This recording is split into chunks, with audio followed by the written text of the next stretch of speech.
దేవునికి స్తోత్రములు. ప్రభు పేరిట ఈ కార్యక్రమం వీక్షిస్తున్న ప్రియ దేవుని జనాంగమా, మీ అందరికీ నా హృదయపూర్వక శుభవందనాలు తెలియపరుచుకుంటూ ఉన్నాను. ఈరోజైతే 160వ ఎపిసోడ్కి వచ్చాం. సబ్జెక్ట్ సృష్టికర్త. ఇది ప్రవచన్ టీవీ, గుడివాడ, మచిలీపట్నం కూడా.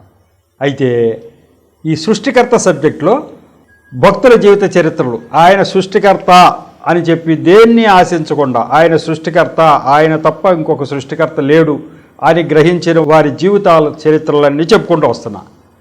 కిందసారి ఎపిసోడ్లో అయితే పండిట్ ధర్మప్రకాష్ శర్మ గారి జీవిత చరిత్ర కంక్లూడ్ చేశా. అదైతే చాలా ఎపిసోడ్లు వెళ్ళింది.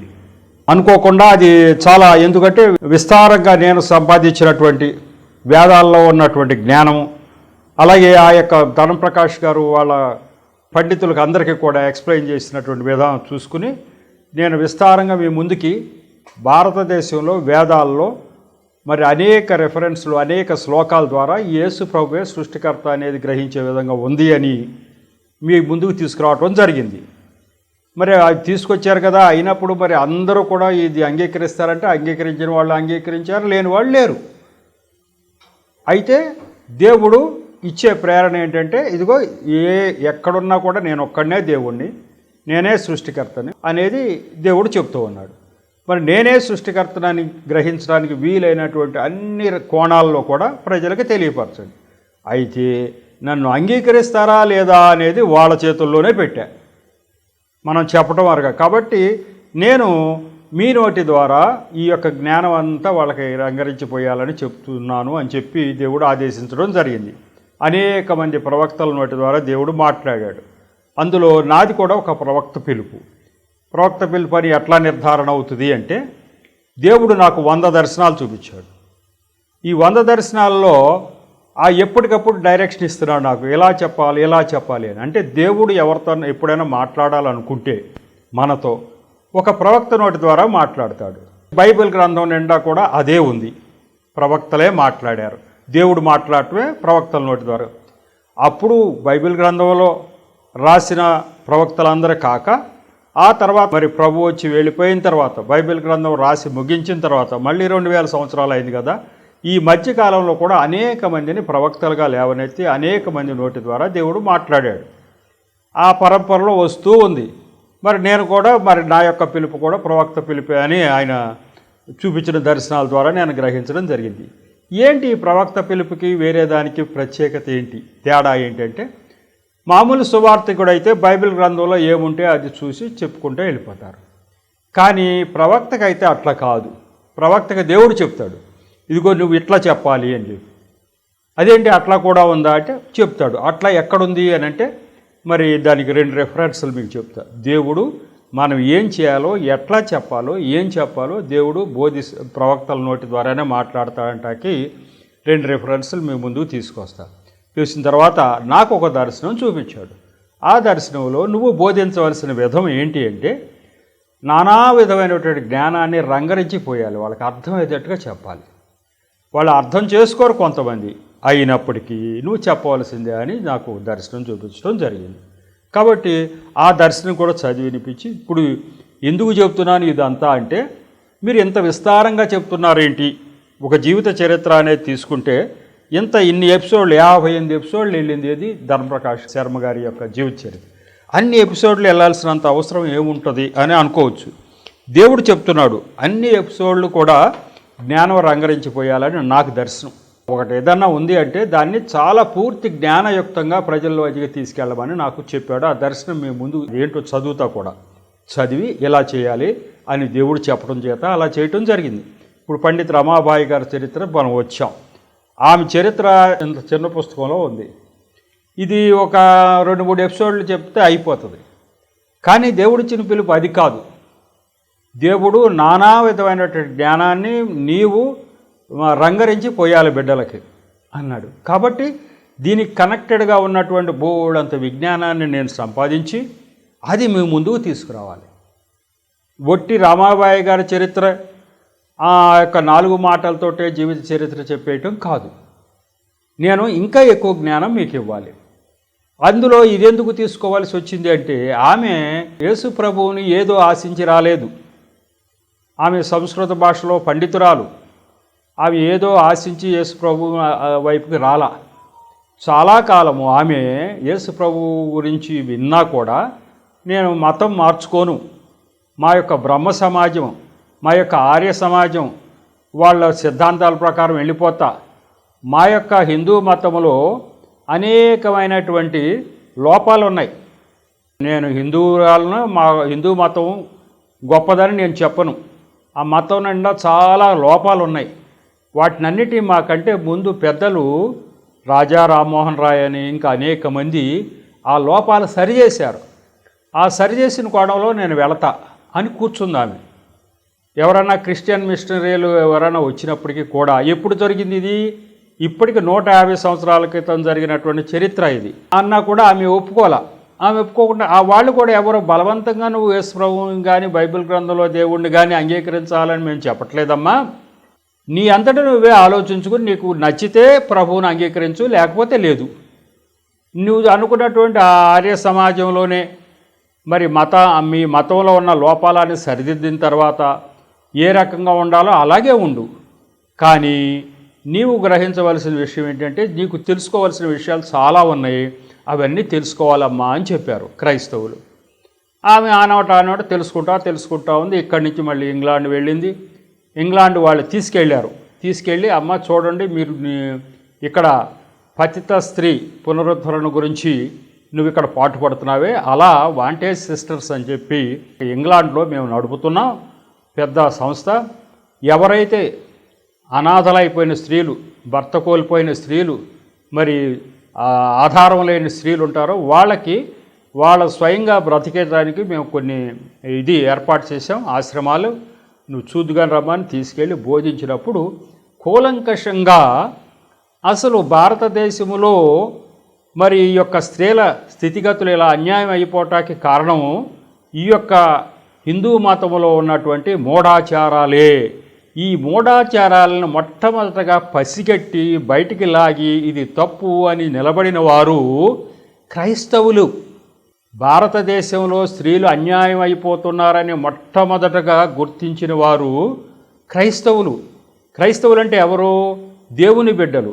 దేవుడి చేత వాళ్ళలో ఆ మంట రగిల్చి దేవుడు ఆత్మ చేత మరి బంధింపబడి దేవుని ఆత్మ చేత వాళ్ళు ఈ యొక్క భారతదేశానికి మిషనరీ రూపంలో వచ్చి అన్యాయం జరుగుతున్నటువంటి ఈ స్త్రీలను సరిదిద్దటానికి ఎన్నో శ్రమలు పడితే పడగా ఆఖరిలో రాజా రామ్మోహన్ రాయ్ అనే భారతదేశంలో బెంగాల్ రాష్ట్రంలో ఒక మనిషి ఇదిగో ఈ యొక్క క్రైస్తవ మిషనరీలు చేసేది కరెక్టే అని చెప్పి ఆయన కూడా ముందుకొచ్చి వారికి సహకరించాడు.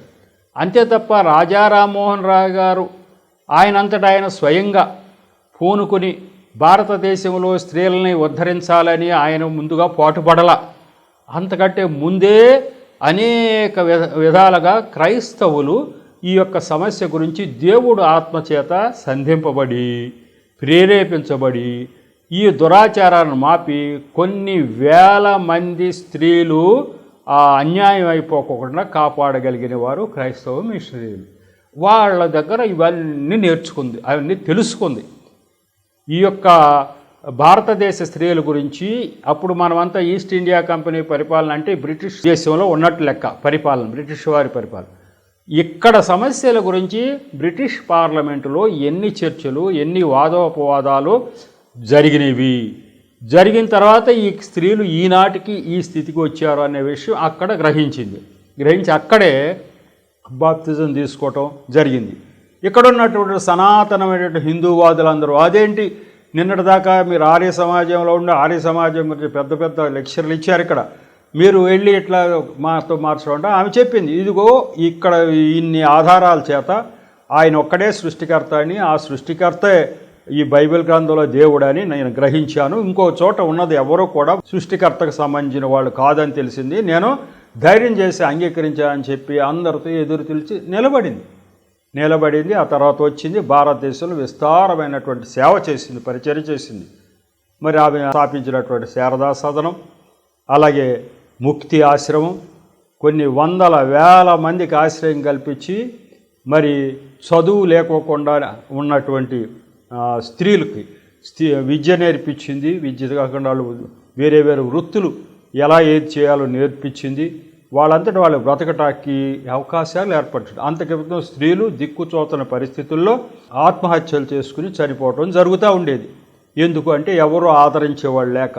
స్త్రీల ఎడల ఇక్కడ భారతదేశంలో చాలా చిన్నచూపు. ఆ చిన్నచూపు ఉండి వాళ్ళని అసలు ఎవరు పట్టించుకోవాలి, చదువుకోకూడదని ఆంక్షలు విధించారు. చదువు లేదు, విద్య ఏమి, వాళ్ళు ఏ పని చేయలేరు. వాళ్ళకి ఆధారం లేక అలా నలిగిపోయి చనిపోయిన స్త్రీలు అనేక మంది ఉన్నారు. కాబట్టి వీటన్నిటి నుంచి బయటికి తీసుకొచ్చిన వాళ్ళు ఎవరు అంటే సృష్టికర్త అయిన దేవుడు, బైబిల్ గ్రంథంలో ఉన్న దేవుడు చేత, ఆయన ఆజ్ఞ చేత ప్రేరేపించబడినటువంటి క్రైస్తవ మిషనరీలే భారతదేశంలో ఉన్నట్టు ఈ అన్యాయాన్ని రూపుదిద్దడానికి చాలా కంకణం కట్టుకున్నారు అని ఆమె గ్రహించి అప్పుడు వచ్చింది. అటువంటి జ్ఞానమే నన్ను ఇవ్వమని దేవుడు చెప్తున్నాడు. ఆ జ్ఞానమే ఇవ్వమంటున్నాడు. ఆ దర్శనం మీకు చదివి వినిపిస్తాను. అటువంటి జ్ఞానం నువ్వు రంగరించిపోయి, అదేంటండి మనం జ్ఞానం ఇచ్చినంత మాత్రాన యేసు ప్రభువుని అంగీకరిస్తారా అందరూ అంటే అందరూ అంగీకరించరు, కానీ కొంతమంది అంగీకరిస్తారు. మేధావులైనటువంటి వారికి కూడా ఇంత పూర్తి జ్ఞానం లేకపోవటం చేత యేసు ప్రభువును అంగీకరించట్లా. ఈమె పండిత రమాబాయి అనేక శ్లోకాలు కంటతా వచ్చినటువంటి అమ్మాయి, ఆమె మరి ఎందుకు అంగీకరించాలా ముందుగా అంటే ఆమెకి జ్ఞానం అన్ని రంగాల్లో జ్ఞానం లేదు. ఆ నానా విధమైన జ్ఞానం ఎప్పుడైతే ఆమెకి అందిందో ఆ తర్వాత ఇది సృష్టికర్త అని తెలుసుకుంది. కాబట్టి దేవుడు నాతో చెప్పింది ఏంటి అంటే, నీవైతే ఇవ్వాల్సిన అందరూ చెప్పినట్టు ఏదో 4 మొక్కలు చెప్పడం కాదబ్బాయి, నానా విధమైనటువంటి జ్ఞానము ప్రజలకు అందాలి. వాళ్ళంతటా వాళ్ళు నిర్ణయం తీసుకు. ఇప్పుడు పండిత రమాబాయి గారిని ఎవ్వరూ బలవంతంగా యేసు ప్రభువుని అంగీకరించమని చెప్పలా. నీ ఇష్టమమ్మా, నీకు ఇష్టమైతే ప్రభువుని అంగీకరించు, లేకపోతే లేదు అన్నారు, అంతే. నీకు సహాయం చేయటానికి, నువ్వు చేసే ప్రతి పనుల్లో సహాయం చేయటానికి నువ్వు మంచి పనులు చేస్తున్నావు. మరి భర్తను కోల్పోయిన స్త్రీలందరికీ ఆశ్రయం కల్పిస్తున్నావు. అట్లాగే చదువు లేకోకుండా అన్యాయం అయిపోతున్నటువంటి భారతదేశ బాలికలకి చదువు కోసం నువ్వు ఏర్పాటు చేస్తున్నావు. దానికి మేము పూర్తి సహకారం ఇస్తున్నాం. మేము క్రైస్తవం కదా అని చెప్పి నిన్ను క్రైస్తవురాలను కమ్మని మేము అంటలా. మాకు నచ్చింది అది, ఇగో మా ప్రభు చెప్పింది అది మేము చేస్తున్నది. మా దేశాల్లో, ఇంగ్లాండ్లో, అమెరికాలో మేము చేస్తున్నది అదే. మా ప్రభు చెప్పిన ప్రకారం, మా బైబిల్ గ్రంథంలో ఉన్న ప్రకారం ఇగో నువ్వు చేసే పనులు మేము చేస్తున్నాం, మా దేవుడు చెప్పాడు. నువ్వు చేస్తున్నావు కాబట్టి మాకు నచ్చావు, మీకు సహాయం నేను అందజేస్తాము అని చెప్పి వాళ్ళు ముందుకు రావడం జరిగింది.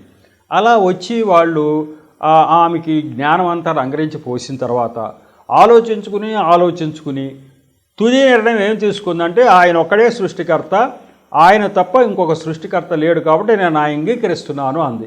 ఎవరు ఒప్పుకున్నా ఎవరు ఒప్పుకోకపోయినా నాకు అనవసరం, నేనైతే ఆయన్ని అంగీకరిస్తున్నా. ఎందుకు అంటే ఆయన అంగీకరించకపోతే నాకు పరలోకం కూడా పోతుంది.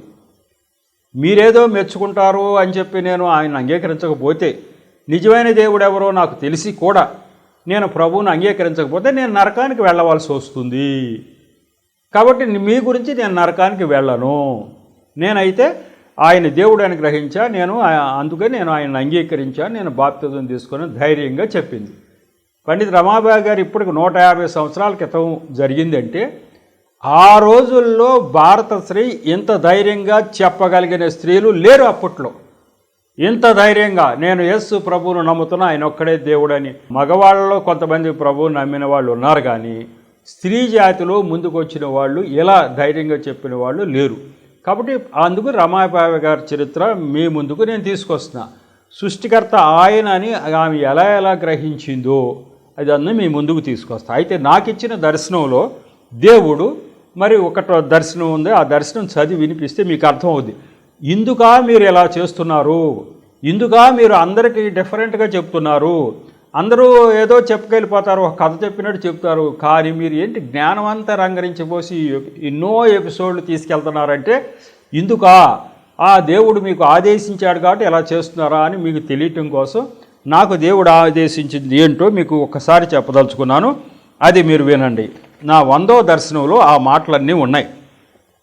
ఆ 100వ దర్శనాన్ని బేస్ అయ్యే నేను ఇప్పుడు ఈ పరిచర్యలో విపరీతమైన జ్ఞానం ఇచ్చే పూచి నా మీద పెట్టాడు. మరి ఎంతమంది సేవకులు ఉన్నారు కదండి, ఎంతమంది సువార్థికులు ఉన్నారు కదండి అంటే, వాళ్ళకి మామూలు సువార్త ప్రకటించడం వాళ్ళ మీద భారమేమో, కానీ నాకైతే మామూలుగా సువార్త ప్రకటించడం అనేది నా మీద భారం పెట్టడం అది కాదు.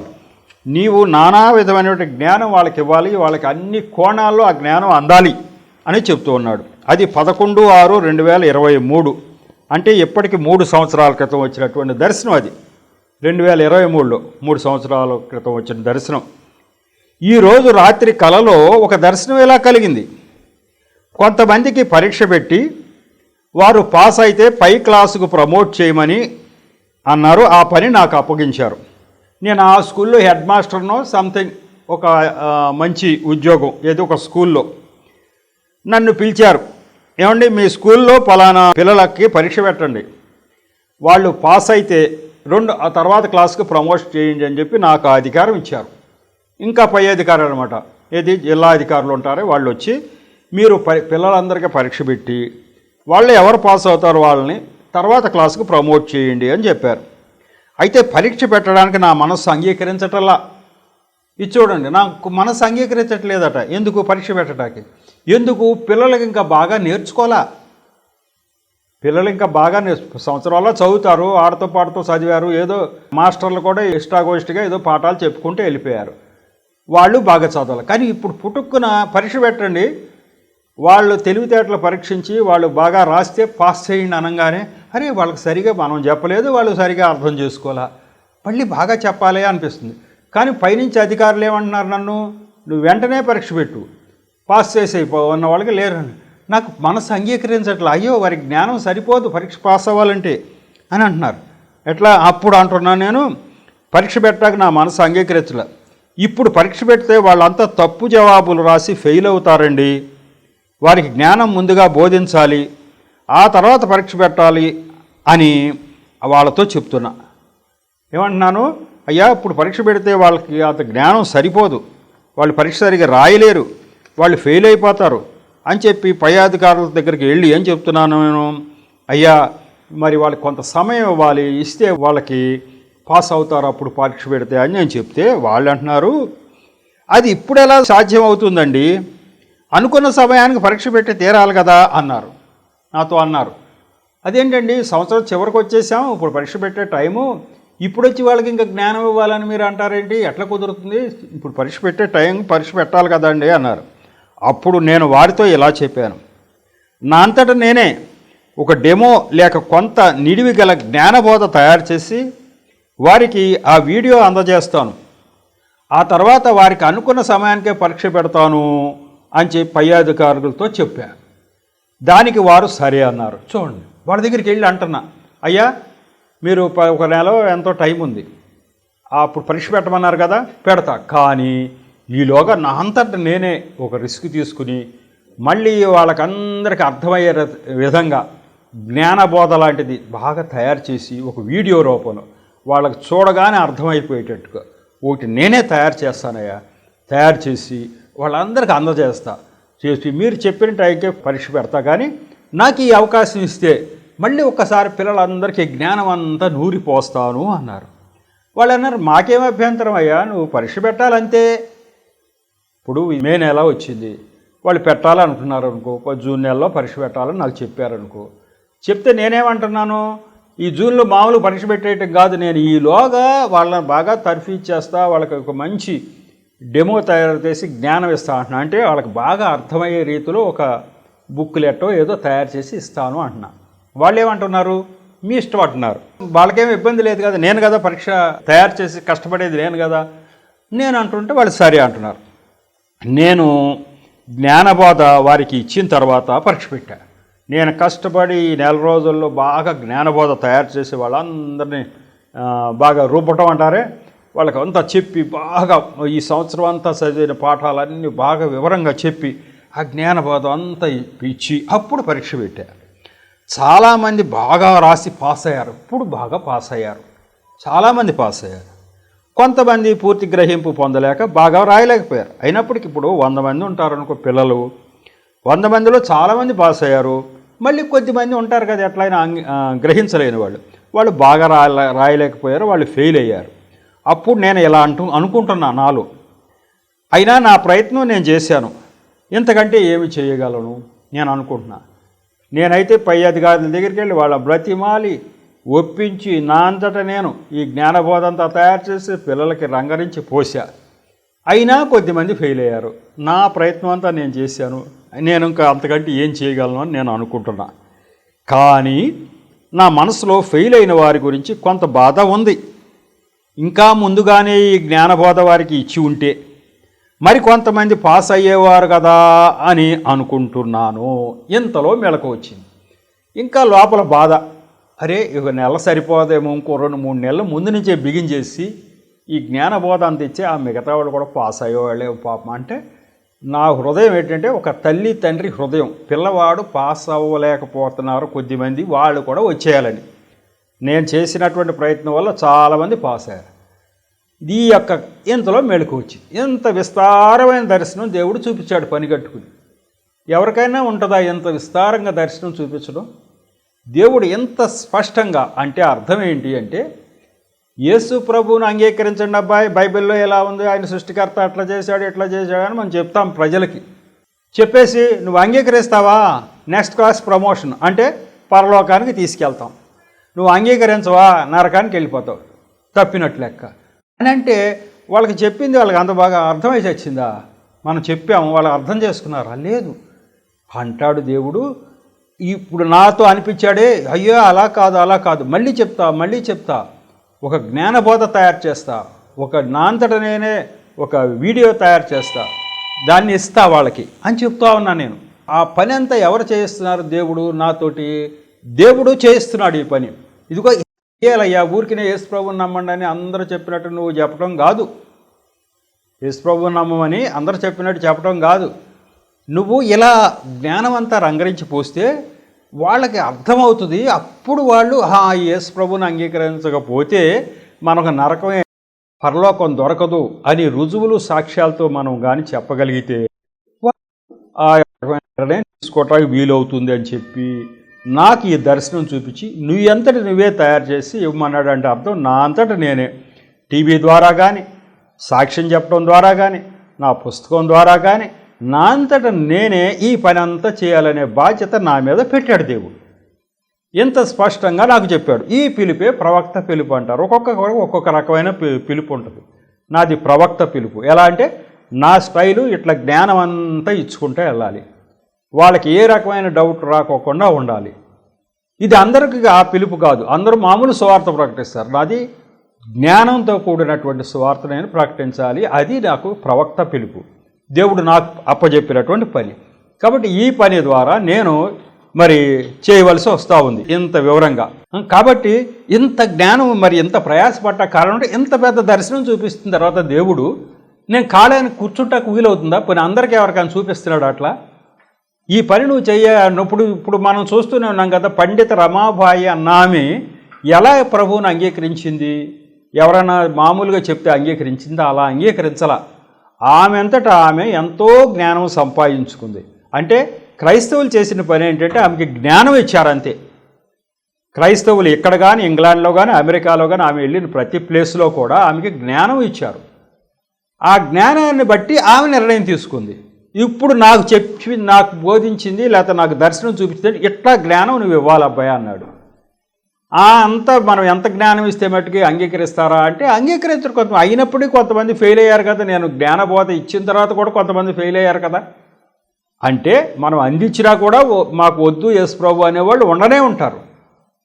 అయితే తండ్రి అనే దేవుడు బాధపడుతూ ఉంటాడు. ఎవరైతే అంగీకరించరో మూఢత్వంతో, మూర్ఖంతో, తత్వంతో ఎంత జ్ఞానం మనం ఇచ్చినప్పటికీ కూడా మాకు యేసు ప్రభు వద్దు అనే వాళ్ళ గురించి దేవుడు బాధపడుతూనే ఉంటాడు.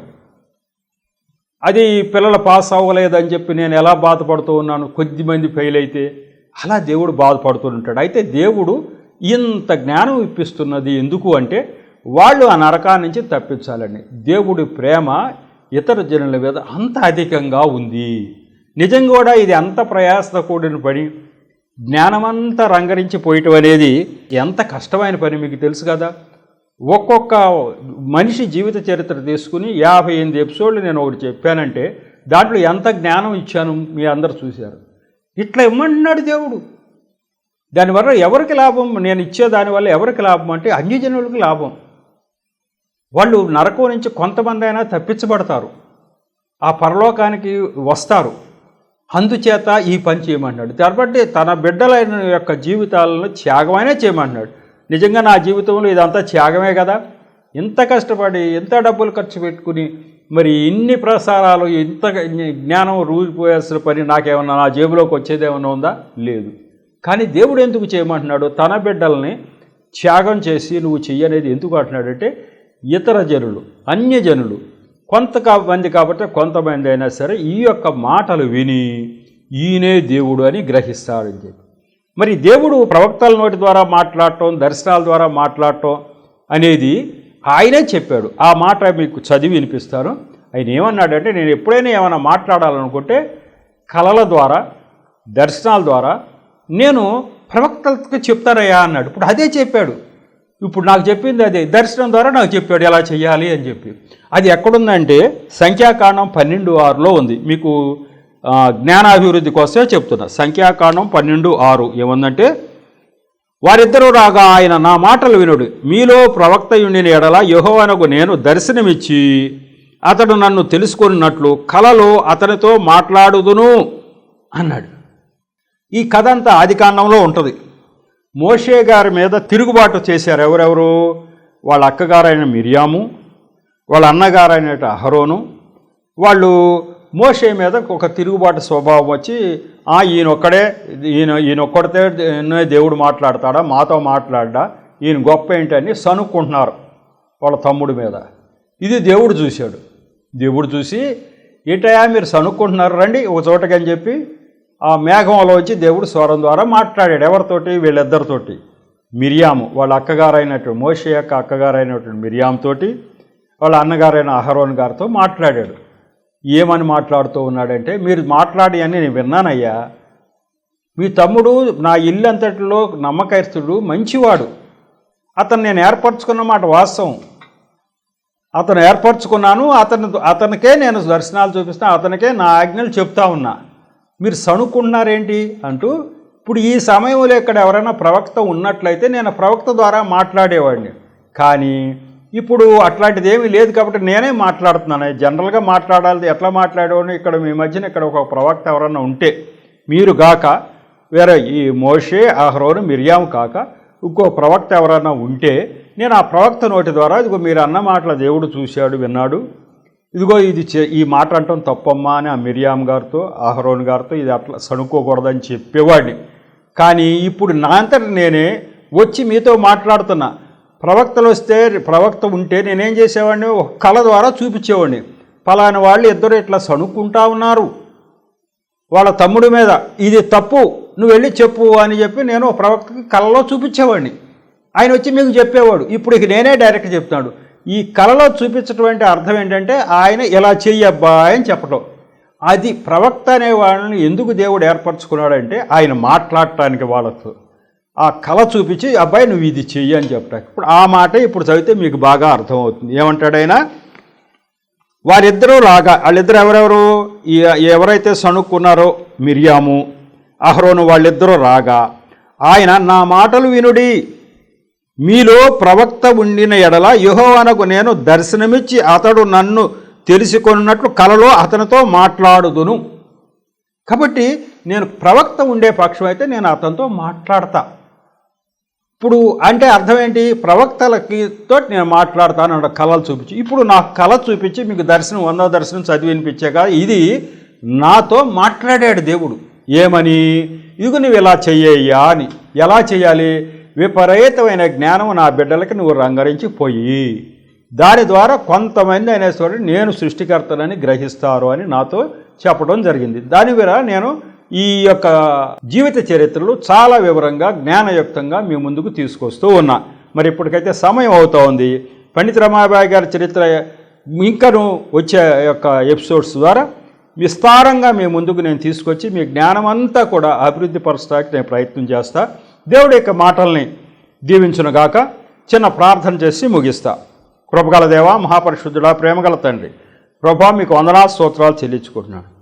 ఈరోజు ఈ యొక్క 160వ ఎపిసోడ్ను కూడా తగిన నడిపించారు, నన్ను మరుగుపరిచారు, నా నోటి ద్వారా మీరు మాట్లాడారు ప్రభా. అందుకు వందనాలు స్తోత్రాలు చెల్లించు. అంతేకాకుండా వింటున్న బిడ్డల హృదయాలు తెరిచి విషయాన్ని గ్రహించే శక్తిని కూడా దయచేసినందుకు స్తోత్రాలు. తగిన ప్రేరణ కూడా వారికి దయచేసి అనేక మంది చీకట్లో ఉన్న వారిని వెలిగించడానికి ప్రభు ఈ జ్ఞానం ఉపయోగించుకునే విధంగా సహాయం చేస్తున్నందుకు వందనాలు స్తోత్రాలు. ఇక ముందు కూడా ప్రభు మీ యొక్క దీవెనలు ఆశీర్వాదాలు మా అందరి మీద విస్తరింపజేసి ఆశీర్వదించమని మా ప్రభువును రక్షకుడైన యేసు నామములో పరమ తండ్రిని ప్రార్థించి వేడుకుంటున్నా తండ్రి, ఆమెన్. మరొకసారి మీ అందరికీ నా హృదయపూర్వకమైన శుభవందనాలు తెలియపరచుకుంటూ ఉన్నాను. వందనాలు.